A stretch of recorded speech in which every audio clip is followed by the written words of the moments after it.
Welcome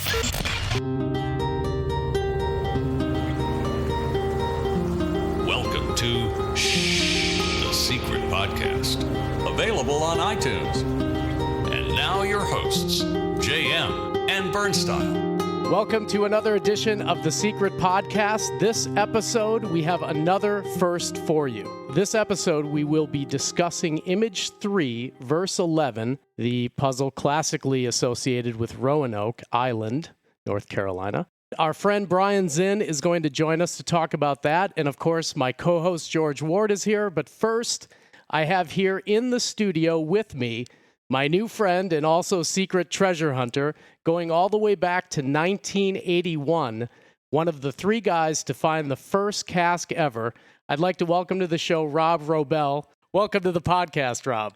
Thank you very much. Nice to be here, John. Thank you very much. This is a first for me, too. I've never been on a podcast before, so I'm quite excited about all this. I haven't been following The Secret as much as everyone else has. I still find it very fascinating and interesting. So for the first time, we have both Rob and Brian on the same podcast. We're going to hear Rob tell his story about finding the casque, and Brian will be here to comment. George is here to ask questions and comment, and it should be a good time. Just going to roll right into this real quick. The way it all started, I had a best friend of mine. We had a small group of friends that we played Dungeons and Dragons with, you know, and the whole fantasy role-playing thing. And his birthday was coming up, and I had read this book review about The Secret, a treasure hunt.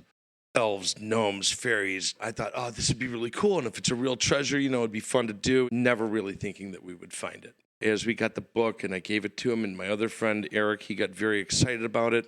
He went out and bought a copy. I bought a copy. Eric figured out, oh, there's one in Chicago. He saw the water tower on there. How did you find out about the book to begin with? I read a review in the Chicago Tribune about it. Author of the article, his name was Eric Zorn. He's actually still with the Tribune, I believe. So got the book. Eric figured out that it was buried in Chicago. We had gone on all kinds of, I guess you would say, brainstorming. And remember, this was 35 years ago. Didn't have Google Maps, nothing on the computer. We didn't even have, it wasn't even a computer, you know.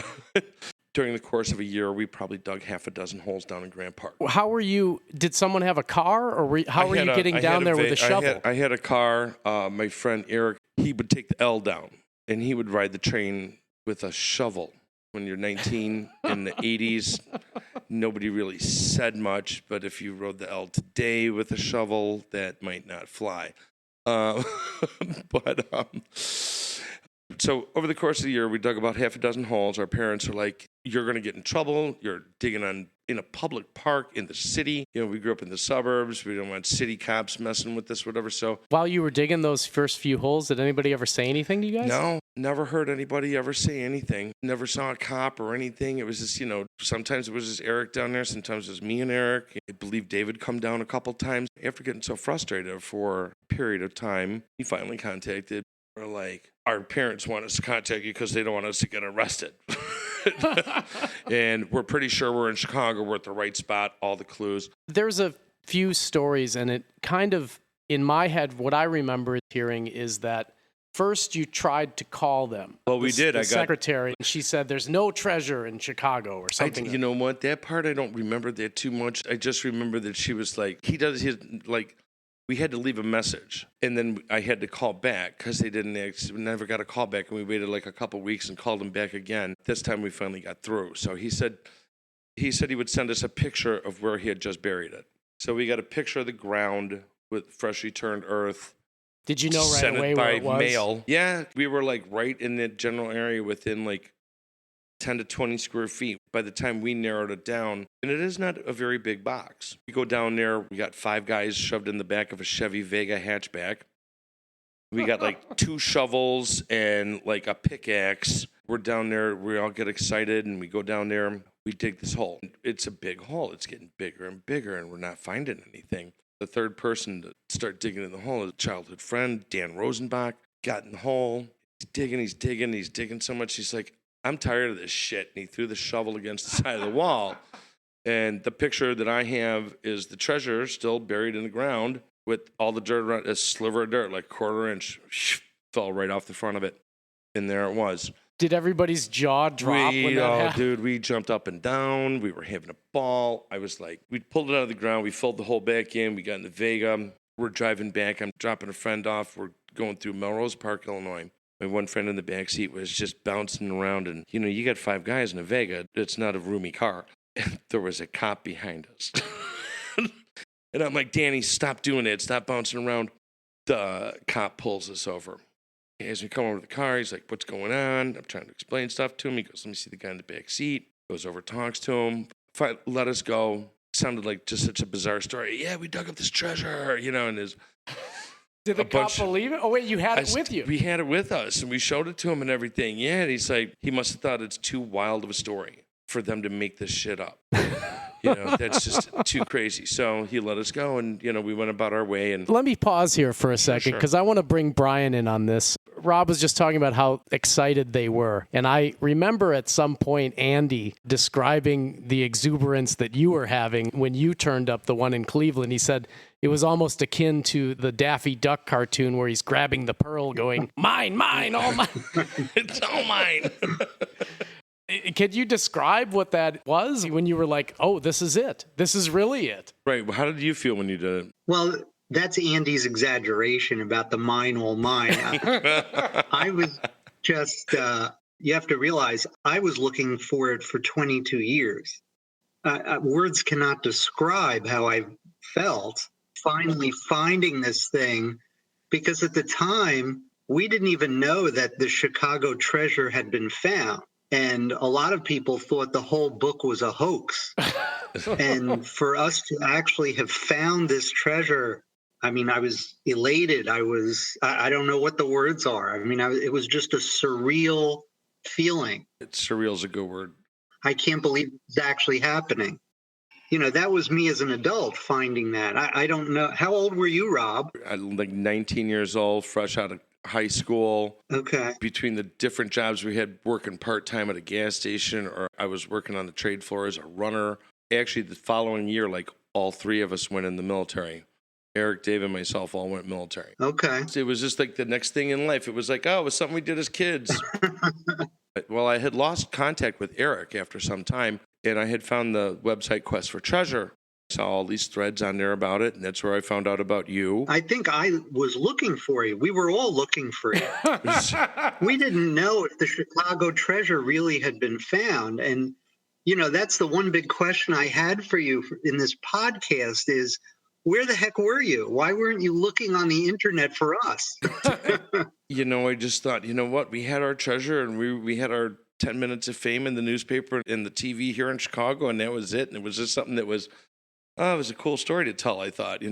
Brian, I know it was just you and your friend working on it. Here it was just myself, Eric, Dave, my brother Tim, our friend Dan. We kind of all thought about it together because we were the group that played Dungeons and Dragons together. So we had multiple sources of input from young, dumb, stupid kids that were like, oh, this is it. Were you surprised that it was still going strong after all those years? When I found Quest for Treasure and I saw that Brian had found one too, and then I saw the other people looking for things, I thought that was pretty cool. I was on Quest for Treasure for a while. Then I got more involved with my career, broker at the Chicago Board of Trade. So, like I said, it was a story that had happened in the past.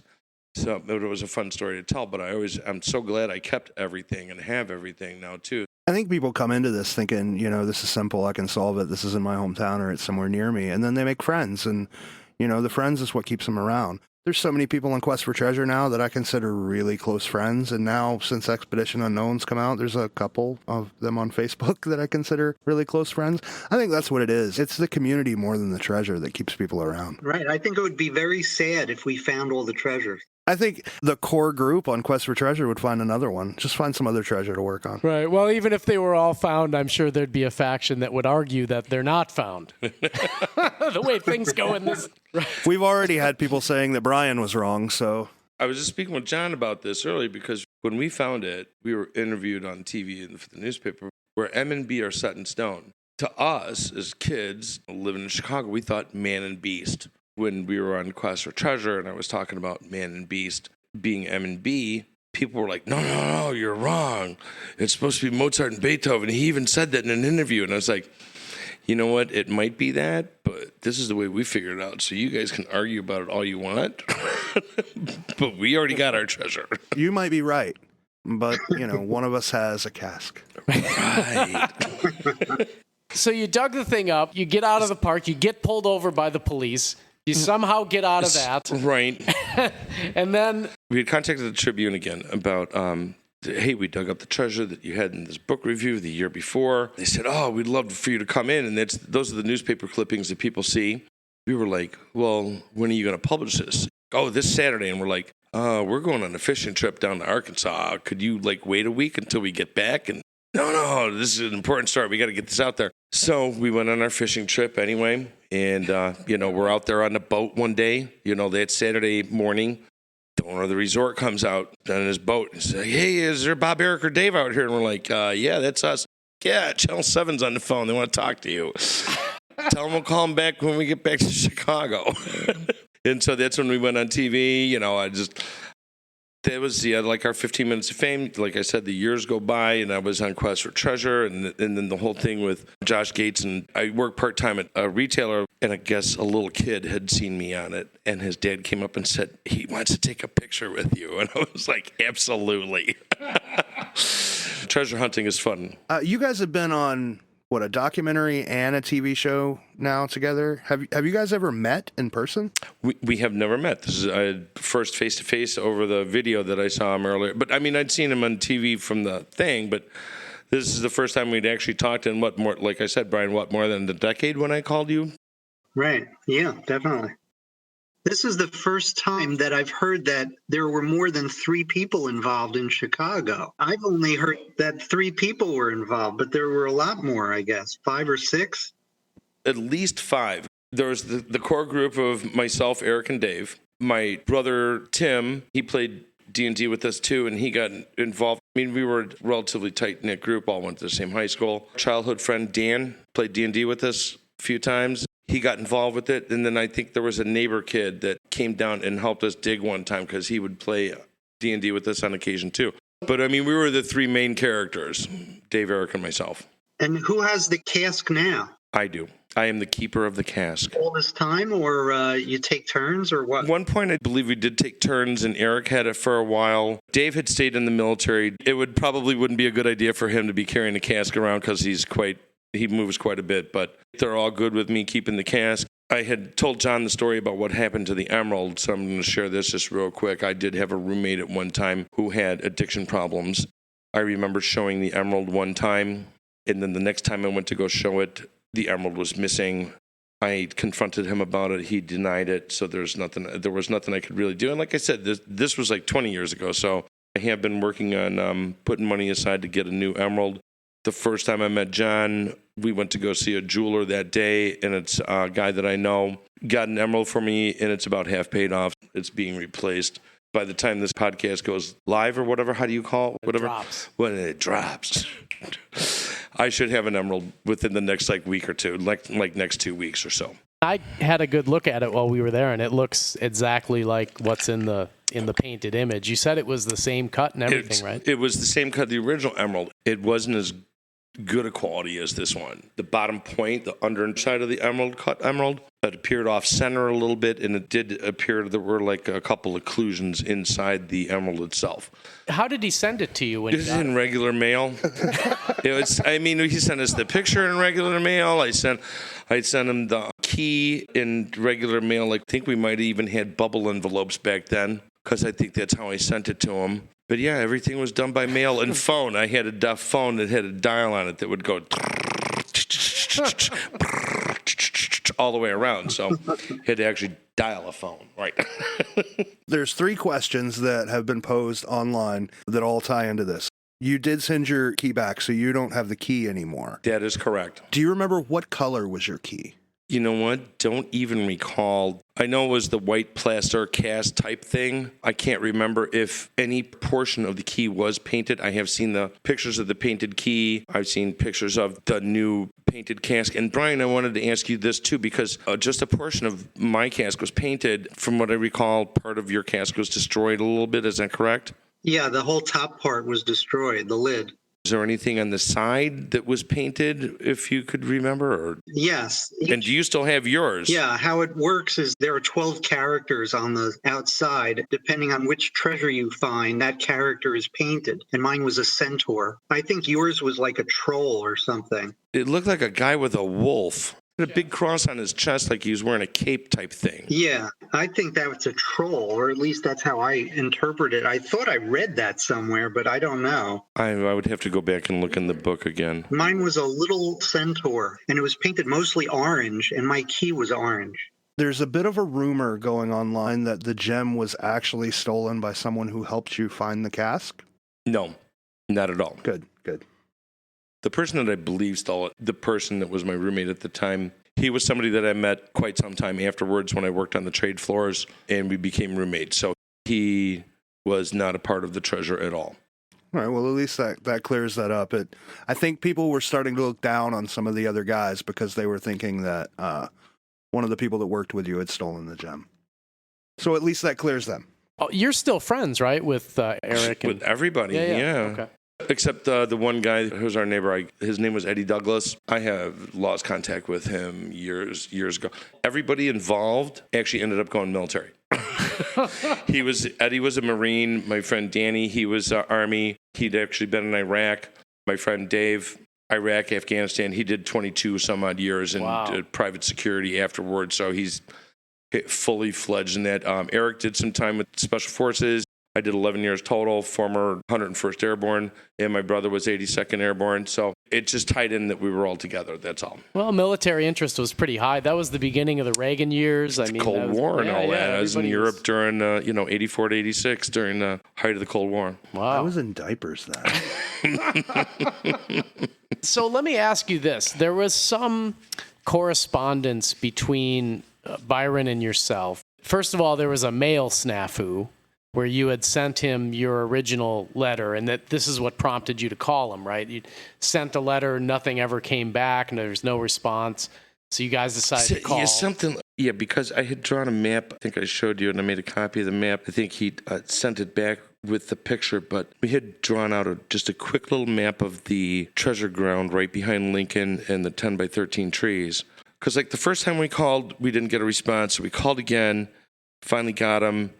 And he said, send me what you have to show how close you are. And then that's when he sent us the picture with the copy of my map back. And I'm really reaching here now because I'm trying to remember. He did ask for the picture back. So after we went down and dug it up, we sent him the picture back with the key. And that's when he sent us the gem. So I didn't get to keep the key, but... Did you ever get to meet him? Never got to meet him. I mean, I spoke with him on the phone that one or two times about it. And I remember his words were like, "You're right on top of it. I don't understand why you can't find it." Something along those lines. Wow. He said that? Something along that. He's like, "You're right on top of it. I can't understand why you can't find it." Wow. That's cool. That's how close we were. Rob, do you remember what was in the photo? Was the fence in the photo as well? Was the electrical fixture box and the fence halo in the photo that Byron he sent us? Yeah. Oh, dude. Can you remember? I can't remember that far back. But because we sent him the picture. He asked for us to send the picture back. So, he sent it to us. We were like, okay, we're all going down this weekend. We're all going to take this hole. We dig the hole. We found everything. We sent him the picture back with the key. So we had the picture that he sent us for a very short period of time. I don't recall if it did or not. Was it a Polaroid or was it a photo? Do you remember that much? I want to say it was a Polaroid. Nice. Brian, your meeting with him was a little bit different. You met him in person, and he was kind of forgetful and didn't remember a lot of things. But you said that one of the things that you remembered him saying with regards to the Chicago treasure is it was 10 by 13 feet. Now, do we think that that's a mistake that he made? I think so. I think that it had been 22 years. You have to realize where we were at the time when we were talking. We were waiting for his car to pick us up. We were standing on a side street in New York City, just looking through a book and just like chit-chatting. I figured, hey, this is a great time to try and get some information out of Byron Price. He was flipping through pages and I was asking him about different things. That was one of about 15, 20 different things I was asking him. At the time, I'm pretty sure I did not know what 10 by 13 was. When he told me it was feet, I went back and typed on the Quest for Treasure bulletin board. I tried to remember everything he told me while it was fresh in my mind, and that was one of the things that I typed out. That's what he told me. You couldn't have asked him what years past rainfalls meant. It'd be like, what's 10 by 13? I was asking him everything I could think of, but it was, it was noisy, lots of cars. It's New York City. I think that's lawyer speak for, of course I asked him what years past rainfalls means. And I'm not going to tell you. I can either recall or deny it this time, Senator. The big controversy is trying to determine where exactly that dig spot was. And Rob and I had talked about this, trying to figure out whether he was vetting people and then giving them the spot, or whether he did leave instructions for a 2x2 or 1x1 spot that you would dig at. And we were trying to use Chicago to deduce if that was the case or not. And I think that without Byron being alive, and with this being so long ago, 35 years, I mean, Eric has one recollection, Rob has another. I'm sure Danny probably has a third recollection of what happened. So I guess it's just going to remain a mystery. George, what do you think? I think it's going to remain. It's been too long. Nobody's, you're not going to be able to find that 1x1 spot. I think it's just been too long. If there weren't pictures taken, and the picture that you guys had is a fantastic picture. The casque sitting there, you can see how deep it's buried. You can see the whole side of it exposed. I mean, it's a great picture. It just doesn't have anything above the grass line. Right. I wasn't a fantastic photographer back then. I think something else people have to remember too is it wasn't the only hole you guys dug. You dug multiple holes. We dug half a dozen, Zinn. Yeah, if you ask me exactly where some hole was that I dug a year and a half ago, I'm not going to be able to tell you exactly. Exactly. You know where that hole in New Orleans is that you dug, though, don't you? Yeah, but that was pretty easy to find. Maybe that's part of the Chicago one. In New Orleans, you've got 2 points of, if you line everything up correctly, there's only one place you can go. So with Chicago, with the fence and fixture, if you line both of those up correctly, there's not a big amount of ground to dig. Right, there's not a big discrepancy there at all, right? You have had a chance to listen to the translations of some of these Japanese hints. Was there anything mentioned in there about Chicago and the 10 by 13, or was that kind of left blank? I could tell you that I listened to the translations. They talk about M and B, and the hint is that it involves two composers. Congress is a proper noun. Right. And then they talk about R and L being politicians. They also talk about rumble, brush, and hush, and what those mean. You got to be careful with the Japanese translations because they say R and L are one politician. Even though these are translated and they're translated from Byron's words, there's still a little bit of error in there. We know that because R and L are not one politician. They're two. That also mentions critical politicians. Meaning presidents, I would assume. They were both presidents. Yeah, maybe. But the translation doesn't talk about 10 by 13 at all. Well, I think that since, Brian, you've had a chance to review the translations and George has had a chance, I think at some point in the next couple of weeks we might, maybe you can come on with George and myself, and maybe we can even find another to discuss these translations. We'll do a whole nother separate podcast, like a special report on it. So here's the thing with the translations. Golden Gate found one book. He found one Japanese book. There's actually two.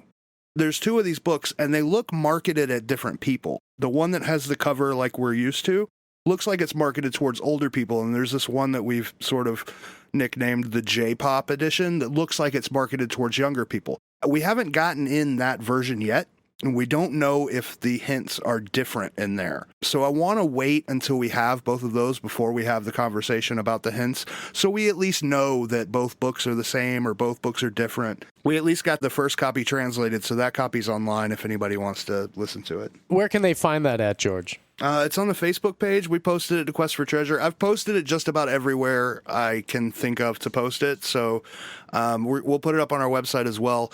If you go looking for it, you'll find it. Before we finish up with Rob's story, and I want to thank you for coming down and talking about this, let me ask you just one more quick thing. Since all of this has happened, there's been the documentary footage that you filmed that we saw you up in Milwaukee, up in Lake Park with James trouncing around, and then there's also been the Expedition Unknown. Have you gotten any aside from the one person the kid who recognized you at your work, do you get letters from time to time? This is something I wanted to ask you and Brian both about. Do you get weird random notes from people just out of the blue, being as your status in the online? Yeah, I do. And I'm not that technologically savvy. I would consider myself more old school. I got a smartphone. I don't even really know how to use it all that well. But I got Messenger on here. So every once in a while, I'll get something on Messenger or on like Facebook. Oh, yeah, I'm just wondering, like, what do you thought about this or what do you thought about that? I wish you good luck with everything. It sounds like it would be a nice lead, you know. I want to encourage people to have fun and go do this. I really do wish them luck.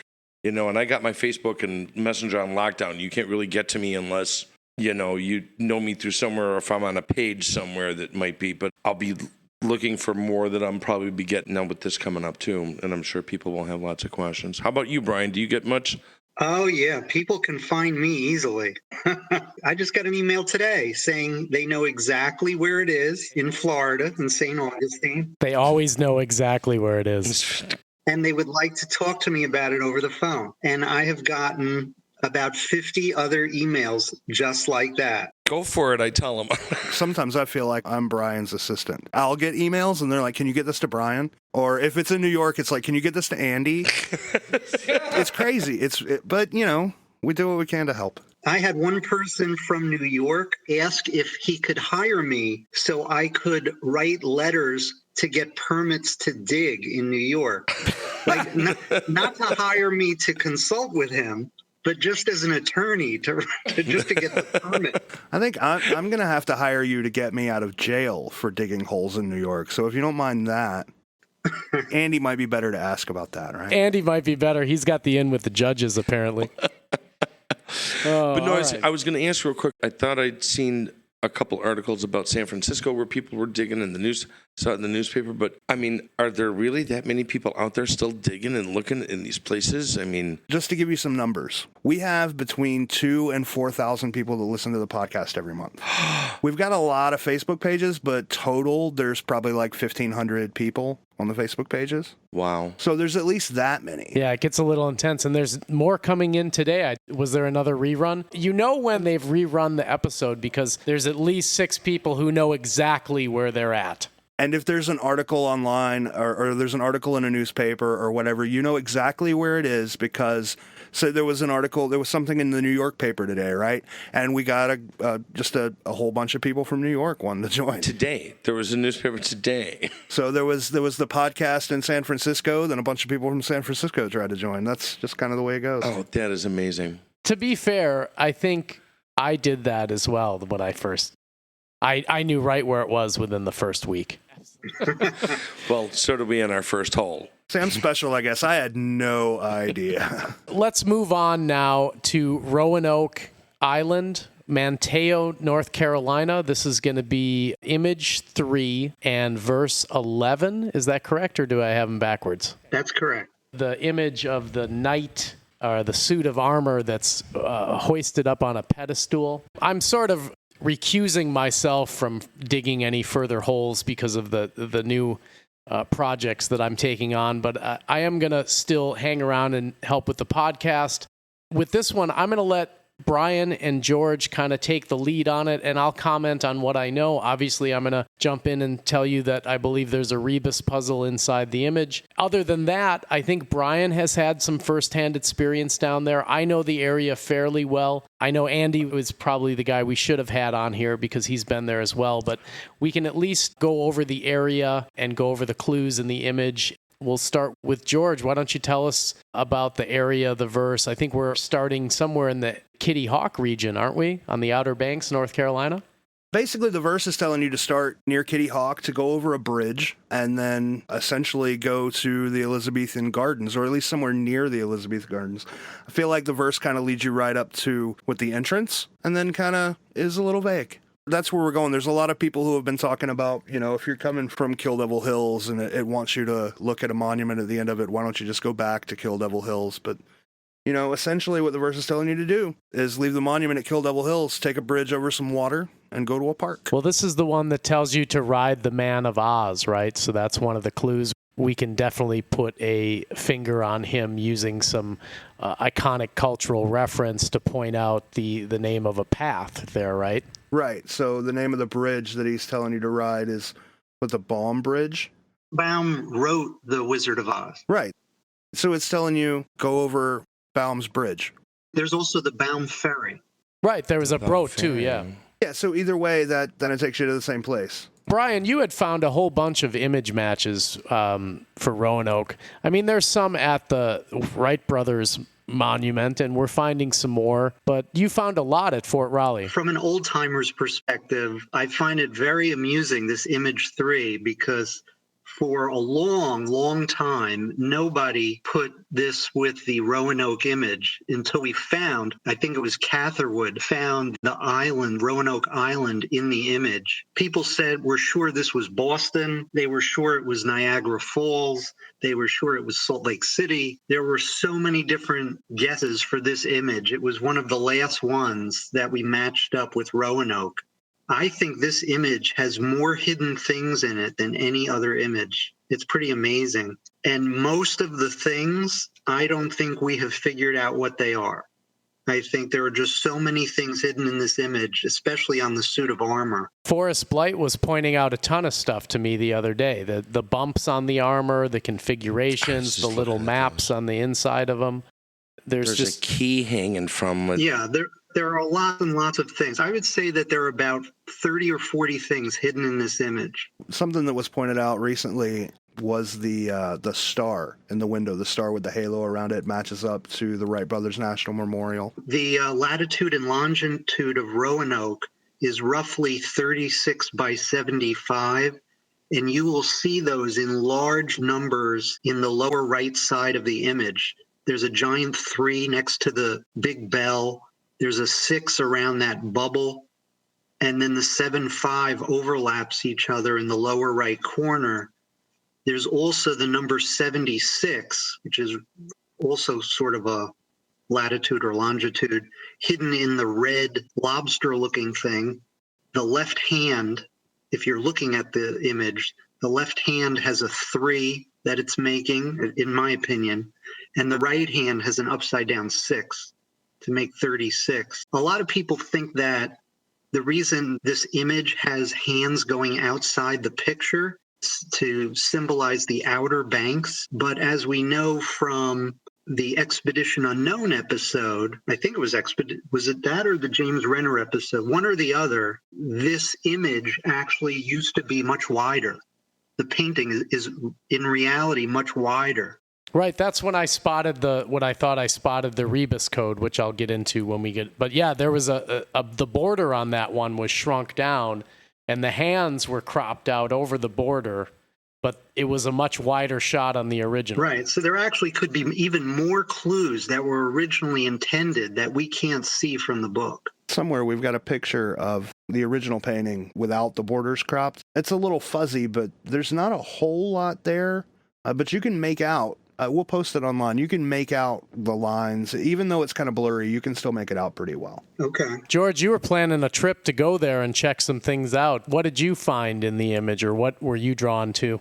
So there's a lot of people out who are looking in the gardens. There's a lot of image matches in the gardens. Some of the planters and the flower beds are the same shape as some of the, the decorations on the armor. And there's all of those trails. What got me is I've got this keep it simple attitude towards these, which, if I'm being honest, this Japanese book is helping. It's making me feel pretty good about that theory. We'll see. I've got this keep it simple attitude, right? I think where people seem to be getting lost in this verse is the in July and August, right? In July and August, it has something to do with Dare. And then everybody gets lost. You get to the Dare Monument and you're looking for a path that beckons to mica and driftwood. Nobody knows what that means. There is a sign that's no longer there that used to be outside the Waterside Theater. And I believe it told when the plays happened. And it said something like every July and August, the Waterside Players, blah, blah, blah. Now, I don't know if that's drawing a reference to that theater or not, or to that sign. It's a interesting coincidence. That sign's no longer there. Well, the Virginia Dare Memorial also says on this site in July, August. and it's because they don't really know when it happened. It was sometime in those 2 months. I would say that Virginia Dare Monument is a more solid confirmation. Yeah. I mean, it's there. You can see it. The words are, plain as day. I don't know. It just seems like after that monument, people get lost. And to me, that says, maybe that's a confirmation of something. But if you're getting lost, you're doing something wrong. I kind of noticed that if you go to that park, you drive into the parking lot, there's a way to interpret the verse where after circle and square is the parking lot, because the parking lot makes that same sort of shape. There's like a roundabout and then a square parking lot. If you go into that parking lot, you can sort of exit the parking lot on Dare Avenue. There was one point in time where I was looking along the same lines as you were, George, and I came up with the solve for that riddle, the path that beckons. When someone's beckoning you, it's a dare. So we came up with Dare Avenue and went down Dare Avenue and walked to one of those houses, I think the one that was just before Dare and John White Drive, interestingly enough. We found that same windowsill from the image. Total coincidence, I'm sure there was tons of windowsills that matched up to that same design back then.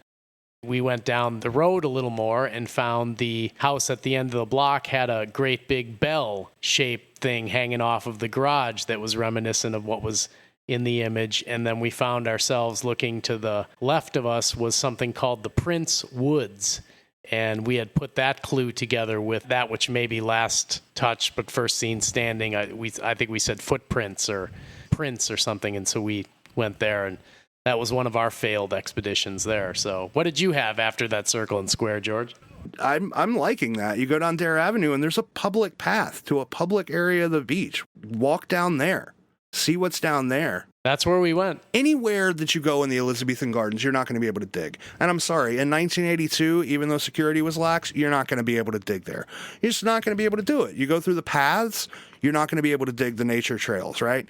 It's too high security of a place. It's too high profile. You're just not going to be able to do it. You're going to have to find somewhere that's public. You can't bury something like on the shore.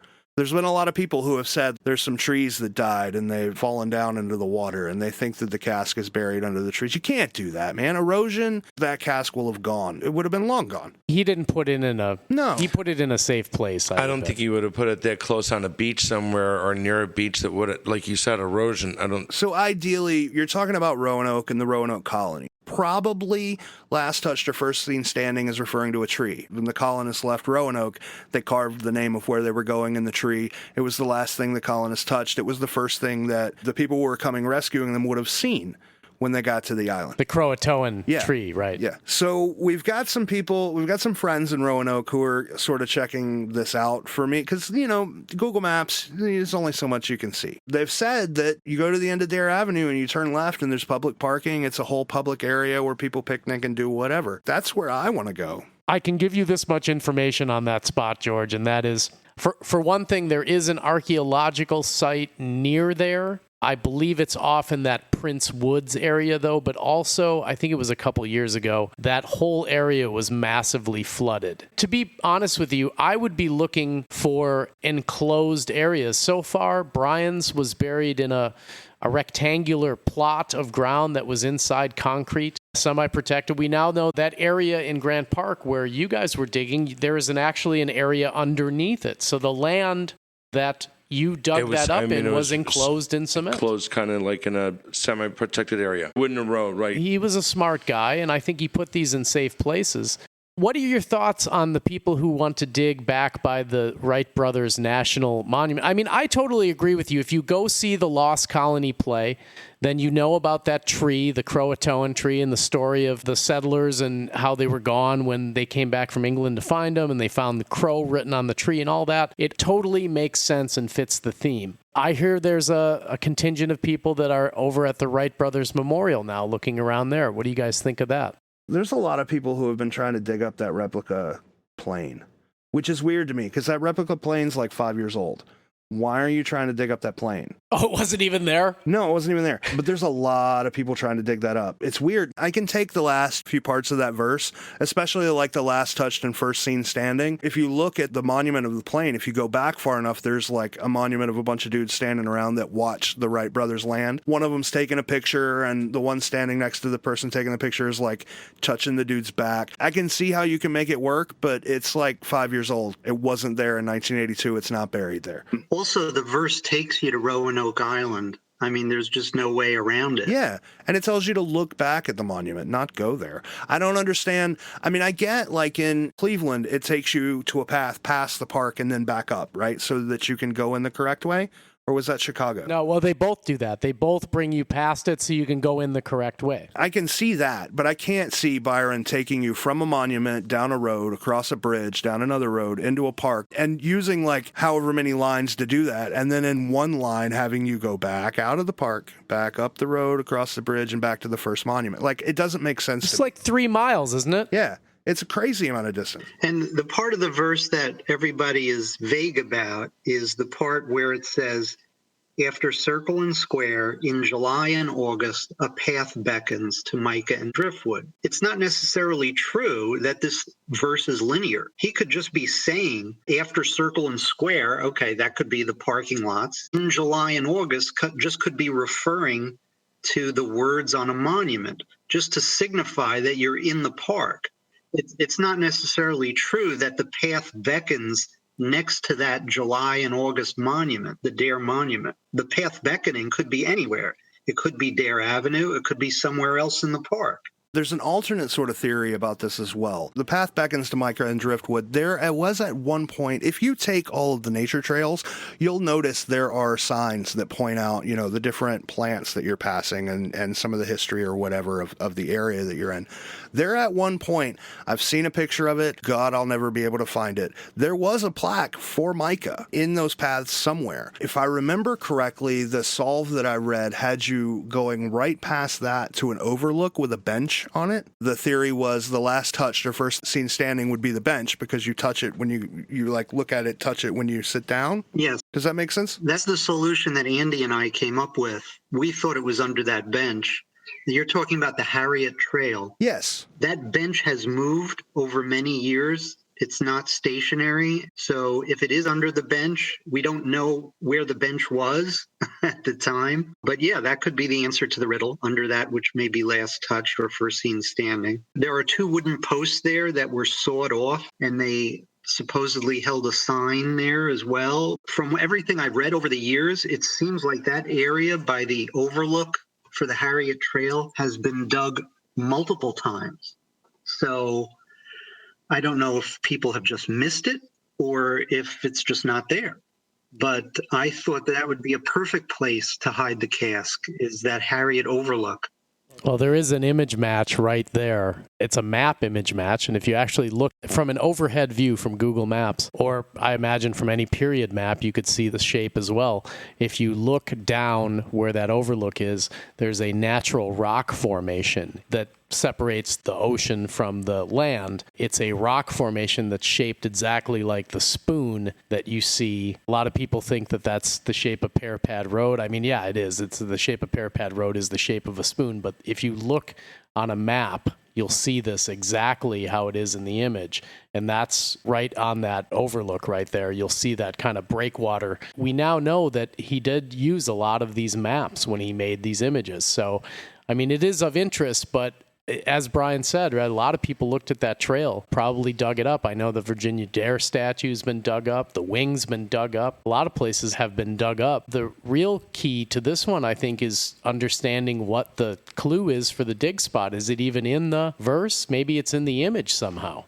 What do you think, George? I mean, there's not a whole lot of clear instructions going on. It's all cryptic and riddled out. The starting point or the iconic thing in the city is given to you in the verse in this one and not in the image. Maybe the dig instructions are in the image instead of the verse. What do you think? No. I'm sticking with the dig instructions are going to be in the verse. It would be far too vague to put dig instructions in the image, like dig right here. But there's 5 or 6 other image matches in the verse. Which one of those do you pick? Unless he puts a shovel and an arrow or a big giant X, I'm not buying that.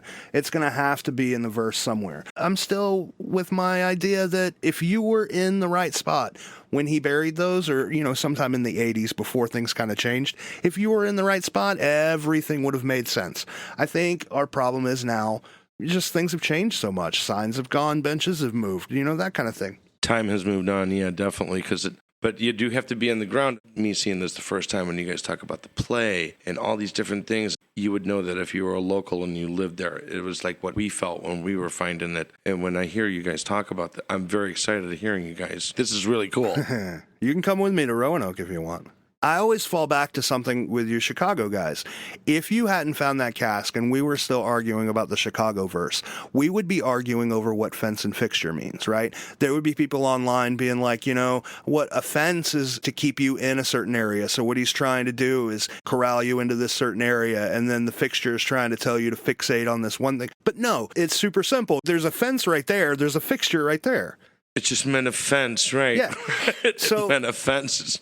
Sometimes it's so simple it can slap you in the face, and other times it's like so difficult to figure out which one. But one of John's things is graduated difficulty of these puzzles. Actually, a lot of people online's things is that these puzzles get progressively difficult. But I mean, I don't buy it. I think that time has made these difficult. Time has made it difficult, absolutely. Because if you were there and you saw these things and you did it and you were a local, but yes, these were done 30 years ago and landscapes change. It's like years pass, rain falls in St. Augustine. That line perplexes everybody.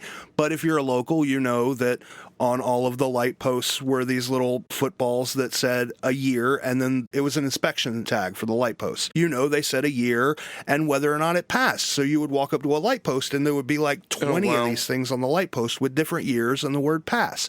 Right? In 1982, that would have made sense. Now, not so much. We don't have, none of those light posts are around. We don't have any of those tags. That's amazing. And I think all of these puzzles are like that. Just because you find a perfect dig spot, somewhere that's obviously not going to be disturbed. You dig down 2 feet in the ground, you put your box there, and you write your verse about historic places that you don't think are going to change. They're still going to change over, 30 or 40 years. St. Augustine, the oldest city in the world, everything's protected. You need permits to put in a trash can. But still, in 30 years, everything's changed. The same with Roanoke. Paths change. This is not encouraging.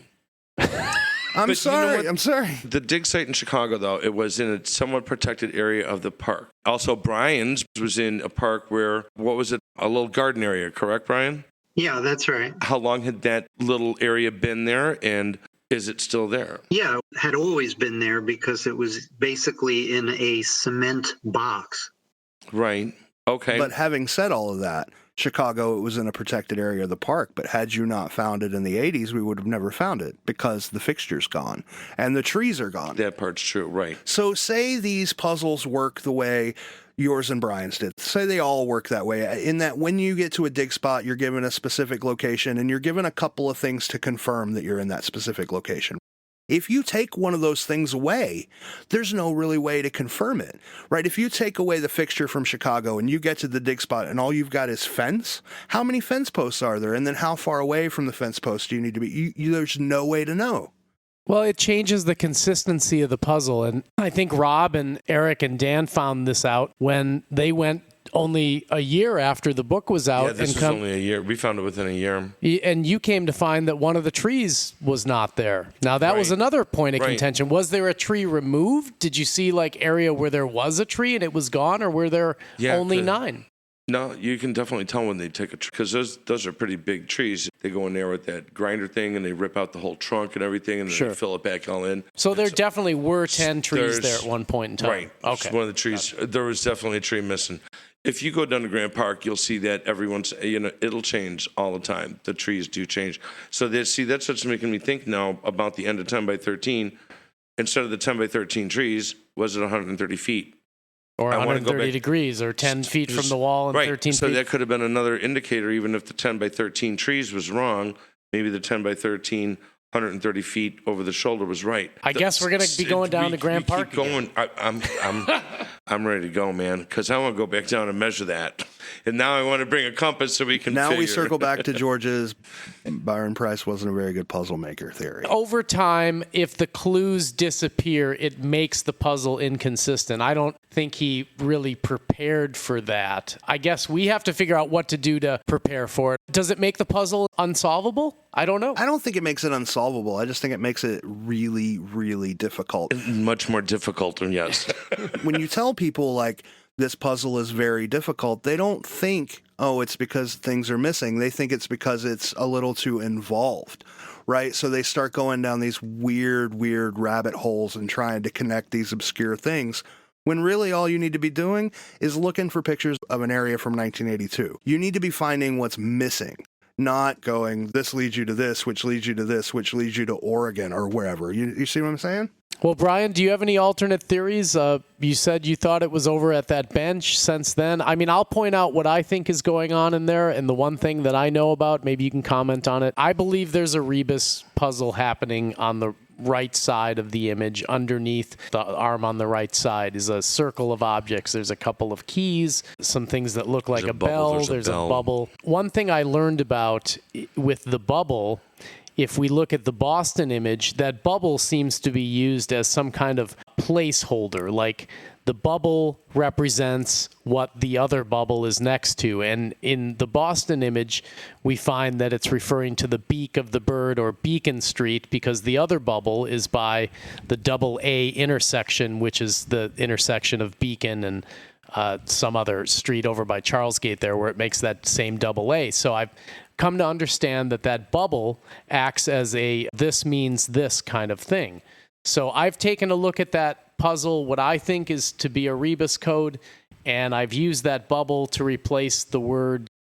I've never done it the reverse way because I didn't see any kind of puzzle over on the windowsill at all, but I used that bubble to mean sill. The closest I came up with was key 1, which would be the key, the clock, time would be 1, key 1, and then the insulator, what look like bells. If you are down in Manteo or near Fort Raleigh and you look up at the telephone poles, they all have these giant glass insulators. Glass insulator coupler on them, and that's the exact shape of that, what looks like one of those bells. I think the other one may be a bell, but I couldn't come up with a meaning for that. But anyway, that's my 2 cents on this puzzle. I think there's a rebus puzzle there that means something, and I think that the bubble is a placeholder. It's obviously watch the skeletons 2 bells. That's what it is. That's obviously what the puzzle means. And that leads you to, Eugene, Oregon. Graveyard Eugene, Oregon. The graveyard in Eugene, Oregon, where Mr. and Mrs. Bell are buried. No, there's a rebus in one of them. There's going to be a rebus in another. There's an acrostic in one of them. There's an acrostic in the other. They seem to happen in 2s. I'm guessing that that's a rebus code, whether it's information that we need to find a dig spot, or maybe it's just information on how to find the city. I don't know what the purpose of it is. I can't solve it. I've tried reading it forwards and backwards and all kinds of ways. I think I have solved it, or almost solved it. Oh, this is breaking news. Thanks, Brian. Sure. What do you got? Okay. You start with the 2 bells. Underneath each bell is what appears to be a circle and a square. Okay. Possibly a link to the verse as well. Circle and square are the 2 parking lots. The circle is round. The square has angles. You start with round, R-O, angle. Let's take the A. Then you have a bubble with nothing. You take the N for that. The number 1 for the clock. You use the O for 1. And then key is K-E. It spells out Roanoke. Holy shit. How about that? You blew George's mind. Now, I'm not too sure about the A angle part, but I needed an A. That's pretty awesome for on the spot, Brian. I say there's a rebus, and George calls me a nut job. Brian solves my made-up rebus, and he's a hero. Well, one of you has solved this puzzle before. Oh, I see. Rob, quick, agree with me. And also the circle, the round circle, is right next to Roanoke Island in the wall. I mean, that's pretty good. It's in the middle of the rebus. So Roanoke Island is actually inside the rebus, and the thing to the right of it is an overhead view of the Harriet Nature Trail. It's right next to the number 1, the 1 o'clock. And there are all sorts of other images confirming the Elizabethan Gardens and the whole Fort Raleigh area. On the left side of the picture, underneath his arm, is a bracket that if you flip it around, it looks very similar to the wooden railing which is next to the bench on the Harriet Nature Trail. Interesting. That's blowing my mind. Yeah, I have pictures of all this stuff. I can show it to you. You see his arms are being held up by brackets, and the two brackets look different. So I think the left bracket, if you're looking at the picture on the left side, I think that's a railing. And if you flip it around, that's how the railing looks at the Harriet Nature Trail. But it could be somewhere else. But I know that each image, you look at the image first to get you to the general area. Then you get to the verse, like George was saying, to get you to the dig spot. And then you have to look back at the image to see what's in the dig area. I think you will see some things in this image in the dig area. And if it's at the Harriet Nature Trail, that could be the railing. But I don't see anything else. Oh, actually, one other thing. That guy who's holding the chrysanthemum, to me, a lot of people have had different theories on this. It looks like possibly an overhead map of the roads that lead to Roanoke Island, but it also looks like a lot of the trees in the area. If you flip him upside down, he looks a lot like a few of the trees there. But, almost anything could look like a tree. Aren't the hands where he's holding the bubble, aren't they the same shape as something on the Virginia Dare statue? Maybe the legs of a stork or a pelican or something that's on that statue? I'll have to look again. And there are other image confirmers, not from the dig site, but just that you're in the right area. On the left side of the image, there's this giant key ring with a key underneath it. At the top of that circle is like a little circle. That's an actual match to the Elizabethan Gardens map that you get when you go there. It's the Overlook Terrace. Interesting. So a lot of things are pointing to the Overlook. Yeah, and there's a fountain that looks just like the cross on his armor. A lot of people have said that his head looks like the head of a horse, so that's Nag's head. Ah, I see. All right, so you've changed my mind. Let's go dig up an Overlook. Let's go dig up an Any thoughts on the red, what looks like the base of a palm tree on the underside of the armor, kind of between the armor and the pedestal shooting down? Any thoughts on that design or what that might be? To me, it looks like the base of a palm tree. Someone found a sign in that area. I don't know if it's on the trail, the Harriet Overlook Trail, but it's in that area. It's called Spoonleaf Yucca. Okay. And there's actually a picture of it, and it looks like that. The red thing. There's been some theories that there's a playbill for the play. The guy on the playbill is wearing, I don't know, a grass skirt. I don't know how you would describe it, but it looks like the red skirt the knight is wearing in the painting as well. I don't know that I buy that, though. How is anyone supposed to know what a playbill from like the late 70s at Roanoke looks, And the other thing, talking about a playbill, there's also a playbill of a guy holding a bar across his shoulders with two water buckets hanging down on ropes, which is very, very similar to the knight picture here. Yeah, I've seen that as well.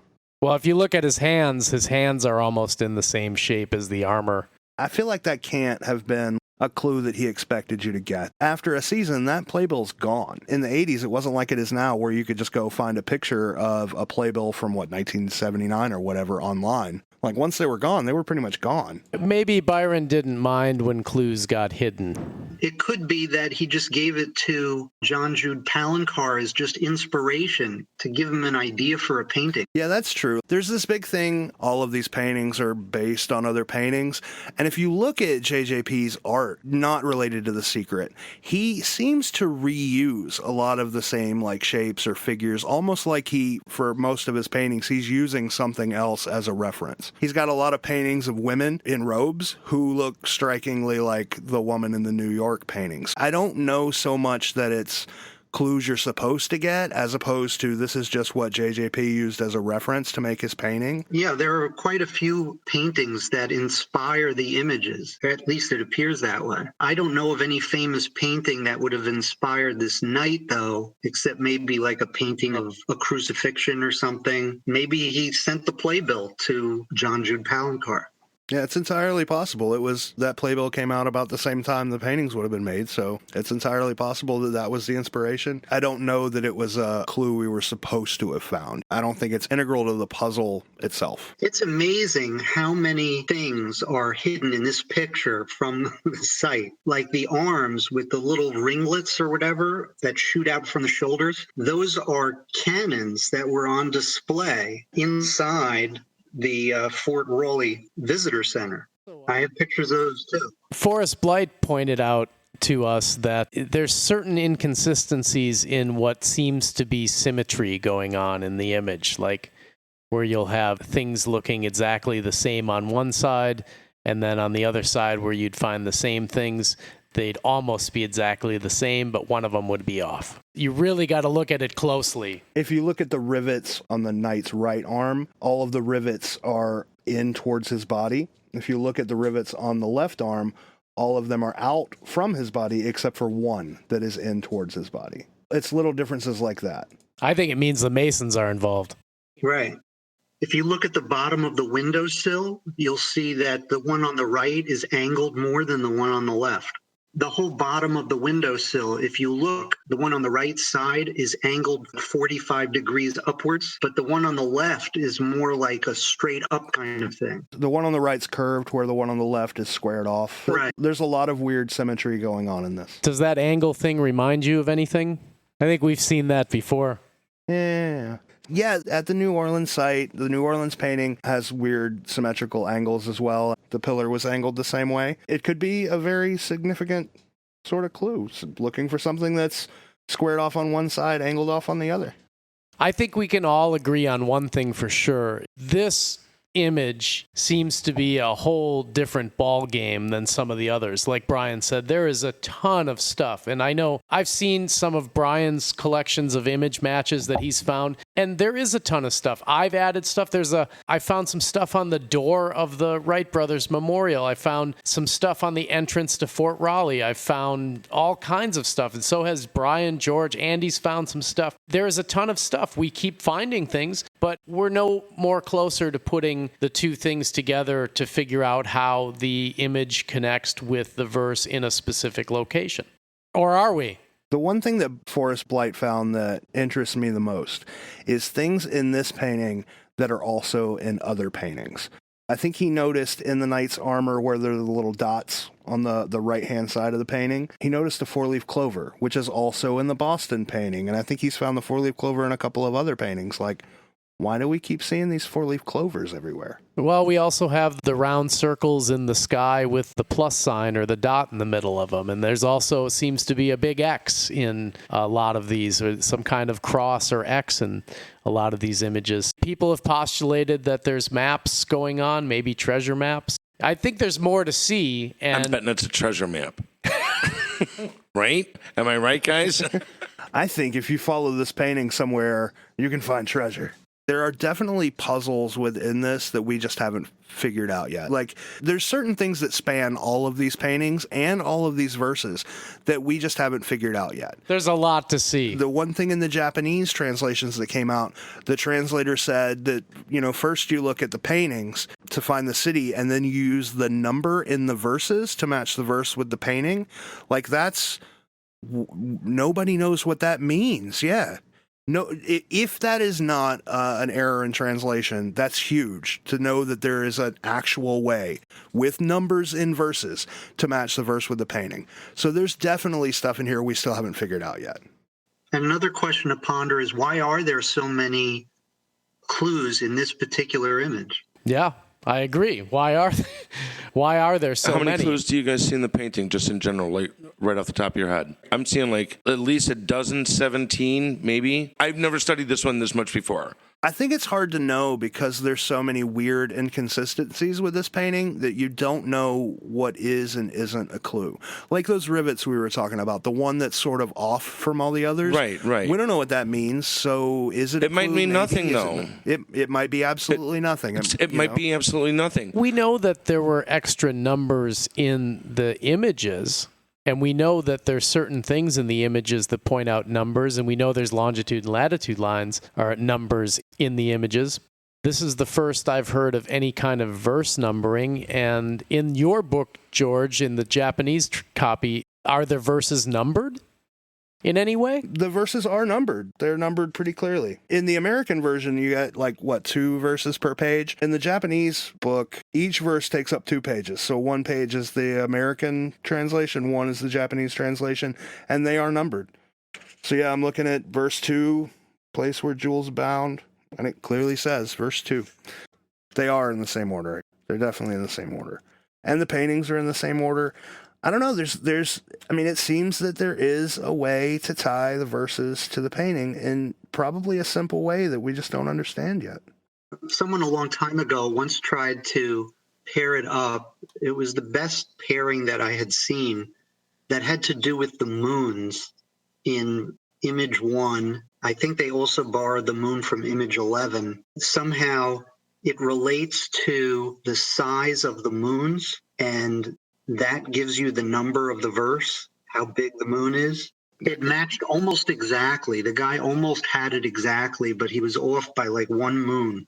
Well, there's a couple of them that don't have moons, right? Like Florida doesn't have a moon. New York, I don't think, has moons. Milwaukee doesn't have a moon. Image 1, I believe, has 11 moons in it. Oh. See, image 1 has 11 moons and image 11 has 1 moon. And you put them together, you overlay them, and the guy almost matched them up exactly. I forgot how he did it. There's a Quest for Treasure thread out there somewhere. I forgot who did it.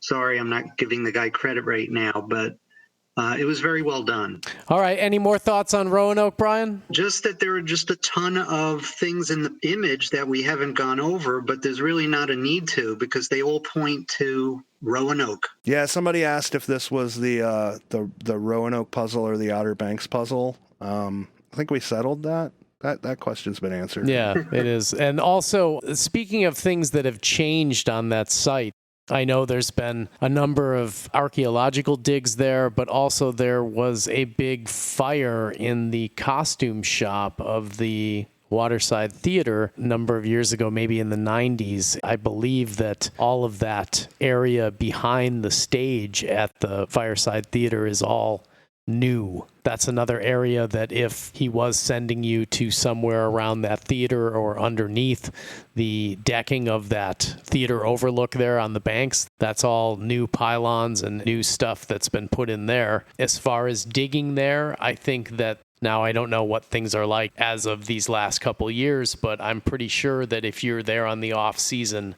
and you speak to the park rangers there, they're usually pretty helpful about steering you in the right direction and even, somewhat interested in what you're doing. I want to say that the Elizabethan Gardens is the only park that I know of that has a standing page on their website dedicated to the secret that says they will not allow you to dig. It's very amusing. It not only says that, but it says, we have nothing to do with the secret. The treasure is not buried here. Rest assured. How the hell do they know? Do they have a crystal ball?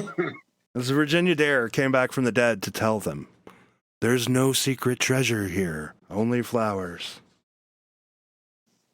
It was stated in the back of the book pretty clearly that the treasure will not be buried in any public or private flower bed.